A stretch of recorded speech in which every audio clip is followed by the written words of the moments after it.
আল্লামা সাঈদী সাহেব আপনাকে আমাকে কোনোদিন চা খাইয়ে গিয়েছে নাকি? যে একদিন এসেছিল, বলেছে চা খাওয়ালাম, খাওয়ার পরে বলেছে একটু আমাকে ভালোবাসিস, এরকম করেছে নাকি? আমার এলাকায় করেছিল, এরকম হয়েছে নাকি? হুজরা পড়ে সংবাদ পাইছেন কখনো? তো উনার এই মহাব্বতটা আপনার আমার কলবের মধ্যে ঢেলে দিলেন কে? আওয়াজ দিয়ে বলুন, ঢেলে দিলেন কে? হয়তো তার সম্মান আমরা দুনিয়ার বুকে দেখতে পাই নাই, কিন্তু আমাদের কলবে আল্লামা কোরআনের পাখির সম্মান ঢেলে দিয়েছেন একমাত্র আল্লাহ। তার মানে মুমিন ইমানদার, তোমার আমার যদি পরীক্ষা আসে, দুনিয়ার বুকে যদি না দেখতে পাও, আখিরাতে আল্লাহ তার প্রমাণ ঘটিয়ে ছাড়বে। আওয়াজ দিয়ে বলুন ঠিক কিনা?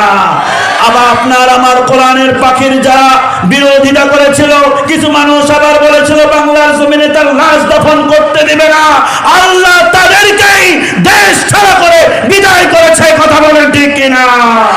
কারণ হচ্ছে কোরআন ওয়ালাদের আলেম ওলামার বিরোধিতা যদি কখনো করো, মনে রাখবা দেশে তোমার কবর পর্যন্ত হবে না। কথা বলেন ঠিক কিনা?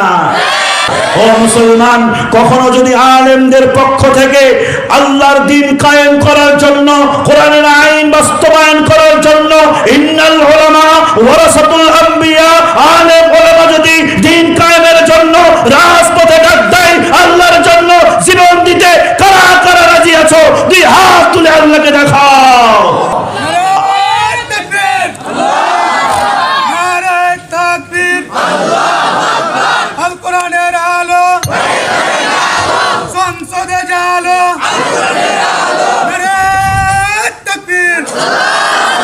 মুসলমান ভাইরা আমার, পরীক্ষা আসলে মর্যাদা বাড়বেই, হয়তো দুনিয়ার বুকে অথবা আখিরাতের বুকে।